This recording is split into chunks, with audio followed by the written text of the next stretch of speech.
Ուժեղ Հայաստան խմբակցություն։ Պարոն Ռուբինյան, դուք լիարժեք չպատասխանեցիք իմ գործընկերներին։ Միևնույն ժամանակ ես բազմիցս հարցեր եմ ուղղել ձեզ, որոնք մնացել են ուղիղ կերպով անպատասխան։ Բայց վստահ եմ, որ այս անգամ կպատասխանեք։ Դուք հետազոտական աշխատանք եք կատարել Թուրքիայում, Սաբանչի համալսարանին կից, Իստանբուլ Policy Center ուղեղային կենտրոնում։ Հնարավոր է դուք ձեր աշխատանքի շրջանակներում հանդիպած լինեք պետական համակարգում աշխատող ձեր թուրք գործընկերներին։ Ուզում եմ նկարագրել նրանց տեսքը, Հավուր Պաշաջի է եղել, չգիտեմ, Կանտովկեքը համապատասխան կերպով է եղել, նկարագրեք նրանց տեսքը, ովքեր են եղել։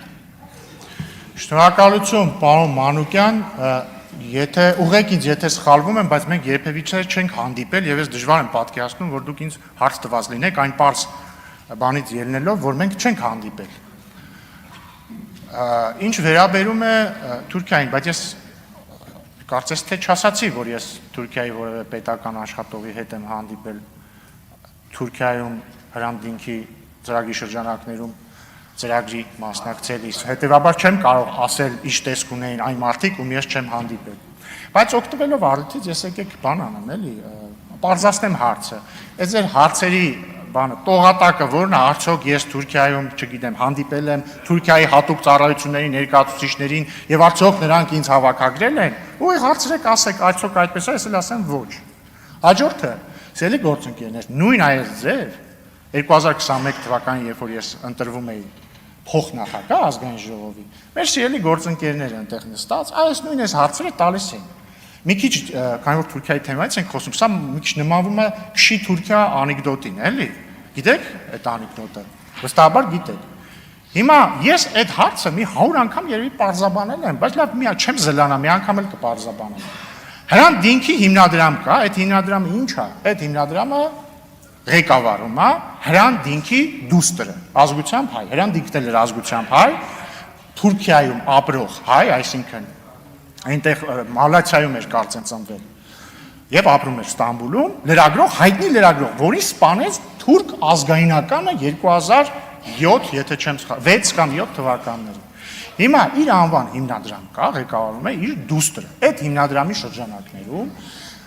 Եվրամիության եւ Բրիտանիայի ֆինանսավորմամբ կար ծրագիր, որտեղ Հայաստանից մի խումբ մարդիկ եւ Թուրքիայից մի խումբ մարդիկ համապատասխանաբար գնում էին Թուրքիա եւ Հայաստան եւ կապված իրանց մասնագիտությունից, մի մասը լրագրողներ էին, մյուս մասը ինչ որ հետազոտողներ եւ այսպես շարունակ։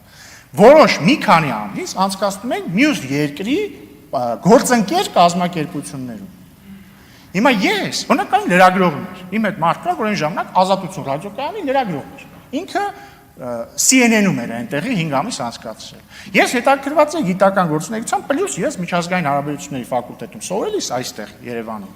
Թուրքերեն էի սովորել, ուզում էի լավացնեին թուրքերենը եւ Հրանտ դիմքի հիմնադրամում, հենց հիմնադրամում, ոչ թե այլտեղ։ Թուրքերեն դասընթացներ էի անցնում։ Միակ դասընթացը, որ ես Թուրքիայում անցել եմ, թուրքերեն լեզվի դասընթացն է եղել Հրանտ դիմքի հիմնադրամում։ Ուրիշ ոչ մի կրթական ծրագրի ես չեմ մասնակցել, ինձ ոչ մեկ լեկցիա չի կարդացել, դաս չի տվել, ես չեմ ունեցել գիտական ղեկավար։ Ինձ տրամադրվել է ընդամենը մի հատ սենյակ, որտեղ ես իմ հետազոտությունը պիտի անեի, որը իդեպ ավարտին չեմ հասցրել։ Սա է ամբողջ ճշմարտությունը եւ հա իդեպ հարգարժան պարոն Կարապետյանը տեսա օրեր առաջ ասել էր, որ ես թաքցրել եմ, որ ես Թուրքիայում եմ սովորել, նախ չէի կարող թաքցնել, որ ես Թուրքիայում չեմ սովորել։ Ես Թուրքիայում, ինչպես ասացի, գիտական ծրագրով էի, բայց բացի դրանից նույնիսկ դա չեմ թաքցրել, որովհետեւ ես օրինակ արտաքին գործերի փոխնախարար եմ նշանակվել 2018 թվականի մայիսի վերջին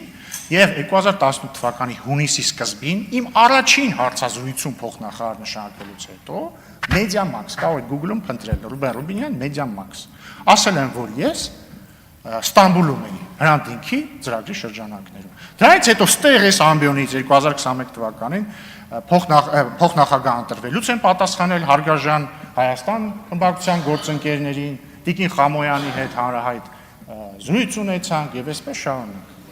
Սա է ամբողջ ճշմարտությունը։ Եթե հավելյալ հարցեր մնացին, կարող եմ պատասխանել։ Եթե ասածից հետաքրում է, ասեմ, այնտեղ սիրում էի ուտել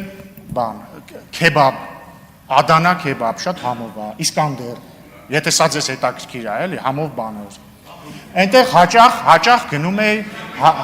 գնում էի պատրիարքարան, որովհետև ինձ հետաքրքիր էր։ Ստամբուլի հայկական եկեղեցիներն էի սիրում գնալ ուսումնասիրել, հայկական համայնքի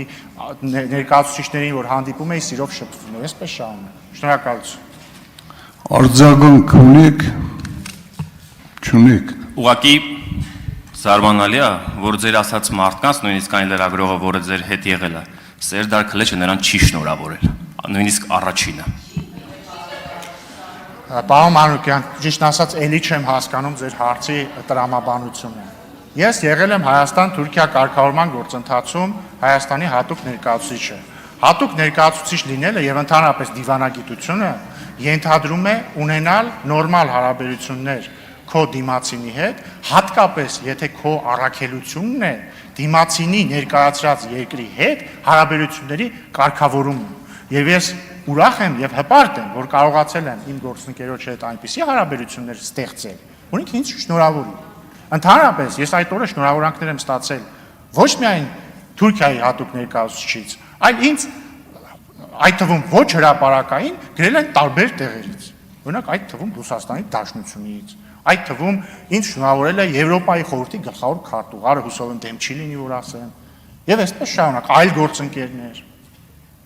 Շնորհակալություն։ Հաջորդը Իդեպ շնորհավորում եմ ձեզ, պարոն Մանուկյան, պատգամավոր ընտրվելու կապակցությամբ։